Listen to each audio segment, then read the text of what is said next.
Hi friends, welcome to delicious feast. அங்கே இன்றைக்கி நம்ம என்ன பார்க்கலான்னா மரவள்ளி கிழங்கு வச்சு ஒரு டிஷ்ஷு. என்னென்னா மரவள்ளி அல்வா. இது பார்த்திங்கன்னா ஆப்பிரிக்காவை தாயகமாக கொண்டது.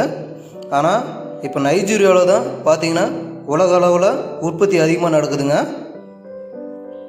வீடியோவை ஸ்கிப் பண்ணாமல் பாருங்கள். நம்ம சேனலை புதுசாக பார்க்குறவங்களா இருந்தால் லைக் பண்ணுங்கள், சப்ஸ்கிரைப் பண்ணுங்கள், பெல் பட்டனை கிளிக் பண்ணுங்கள். அப்போ தான் நம்ம போடுற வீடியோ நோட்டிஃபிகேஷனாக வருங்க. வாங்க தேவையான பொருட்களை பார்க்கலாம். மரவள்ளி கிழங்க இந்த மாதிரி கழுவி தோல் சீவி இந்த மாதிரி சீவி வச்சுட்டுங்க. சர்க்கரை ஒரு கப்பு,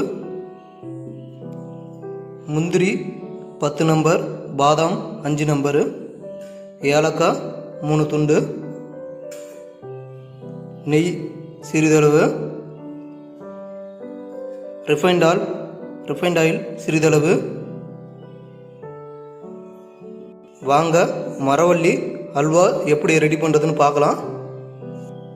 சீவி வச்சிருக்கிற மரவள்ளி கிழங்க இப்போ மிக்ஸி ஜாரில் மாற்றி அரைச்சிக்கலாங்க.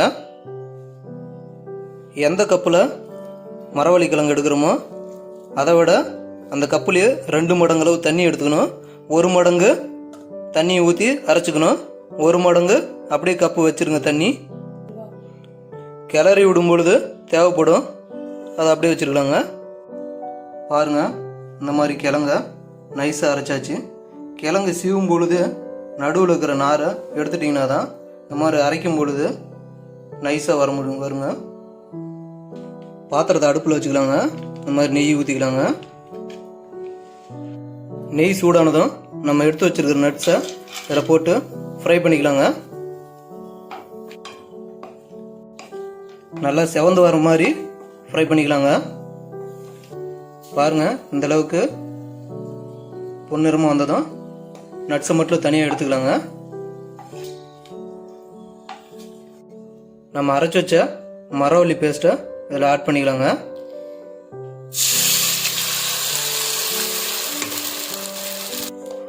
இப்படி அடி பிடிக்காமல் கிளறி விட்டுட்டே இருக்கணுங்க.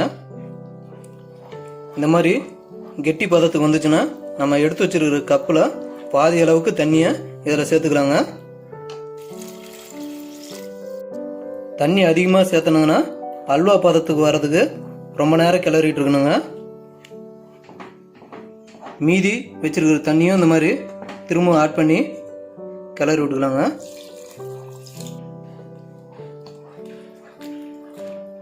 இந்த பதத்துக்கு வந்ததும் நம்ம எடுத்து வச்சிருக்கிற ரீஃபண்ட் ஆயிலை இதில் ஆட் பண்ணிக்கலாம். அதாவது முழுக்க நெய்யிலே சாப்பிட்றவங்களா இருந்தால் நெய்யை ஆட் பண்ணிக்கலாங்க. வீட்டில் நெய் அதிகம் விரும்பி சாப்பிட மாட்டாங்க, அதனால் பார்த்தீங்கன்னா நாங்கள் ரீஃபண்ட் ஆயிலை கொஞ்சம் ஆட் பண்ணிக்கிறோம்.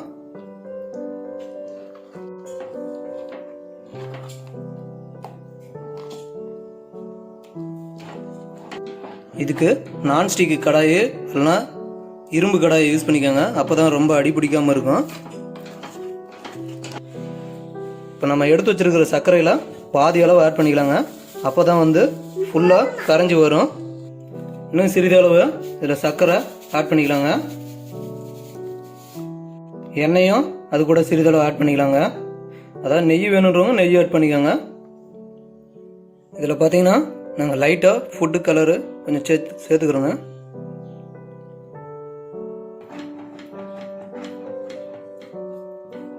பாருங்கள், இந்த மாதிரி விடாமல் கிளறிட்டே இருக்கணும், இல்லைன்னா அடி பிடிச்சிடும்.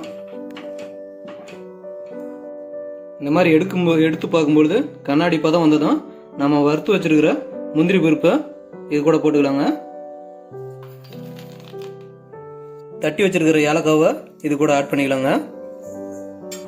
மரவள்ளி கிழங்க அதிகமாக எடுத்துக்கிறதுனால ரத்த சோகையை குணப்படுத்துதுங்க. அனீமியா அந்த நோயை குணப்படுத்துதுங்க. இந்த மாதிரி கிளறும் பொழுது பாத்திரத்தில் அடி பிடிக்காமல் இப்படி உருண்டு வந்தால் அல்வா ரெடிங்க. அவ்வளோதாங்க, சுவையான மரவள்ளி அல்வா ரெடிங்க. லைக் பண்ணுங்கள், சப்ஸ்கிரைப் பண்ணுங்கள், பெல் பட்டனை கிளிக் பண்ணுங்கள். அப்போ தான் நாங்கள் போடுற வீடியோ நோட்டிஃபிகேஷனாக வரும். தேங்க்ஸ் ஃபார் வாட்சிங். நெக்ஸ்ட் வீடியோவில் சந்திக்கலாங்க.